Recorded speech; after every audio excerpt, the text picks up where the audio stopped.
So out of all the incidents that occurred during the Netherlands against England match tonight, there is one that's definitely the most controversial, and that's without a doubt England's penalty to equalise against the Netherlands after just 15 minutes or so.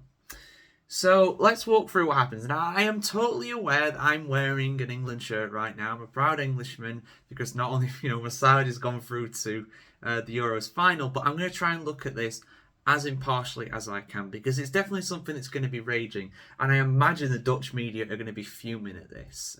Whether they're rightfully fuming or wrongfully fuming, let's get into that. I'm just going to try and be as unbiased as possible here. So, in the match, it started out very electric, both sides really going for it.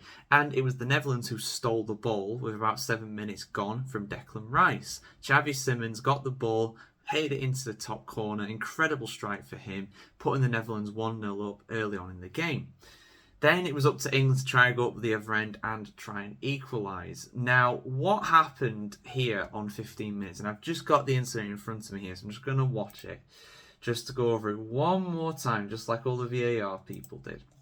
So what basically happened is that there's a ball going up in the air, it's just bounced off the floor, it's in the Dutch box. Harry Kane, he tries to go for a volley, he hits the ball, and then there's a defender there, number 22, which I believe is Denzel Dumfries. Happy to be corrected on that, but I'm pretty sure that was him. And he's also challenging for the ball. He doesn't get the ball because Harry Kane got there first. There is a very honest attempt to get the ball. This isn't some dirty foul or anything like that. And yeah, his boot, his studs are raised and his boot makes contact with Harry Kane's boot. Harry Kane understandably goes down in a bit of pain because that would hurt. And then the VAR looks at it and they give a penalty. Harry Kane then steps up and dispatches the penalty. But should it have been a penalty?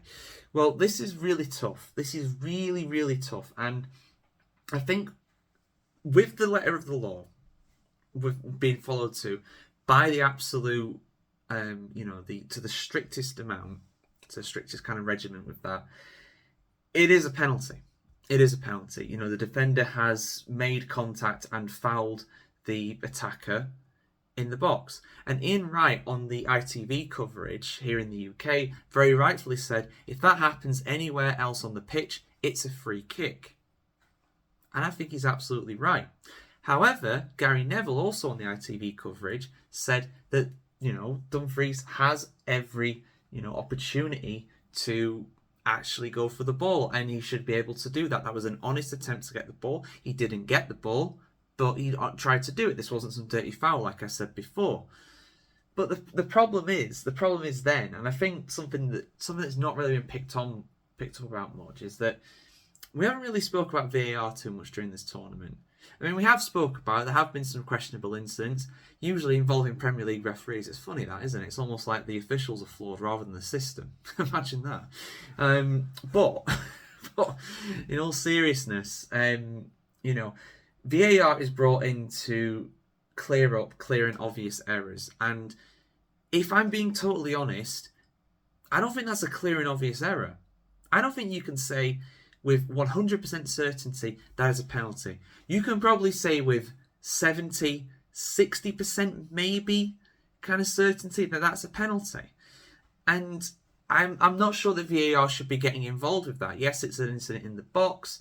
Yes, it's for a penalty. But should the on-field decision be overturned because of it? And that's something that not many people are speaking about. So I totally get it. I get it from the attacker's perspective, what Wright is saying. And I also understand what Neville's saying too. But from a VAR perspective, should they be overturning this?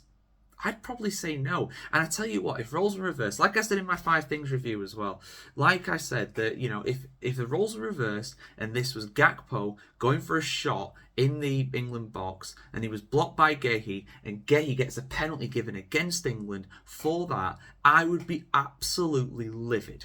I'd be fuming. You're happy to get it if it goes for your side and you can see where it comes from, but you'd be absolutely fuming if it was going against you.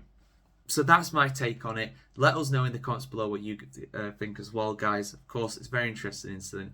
And of course, keep it subscribed here to the Football Chronicle for much more Euros content too.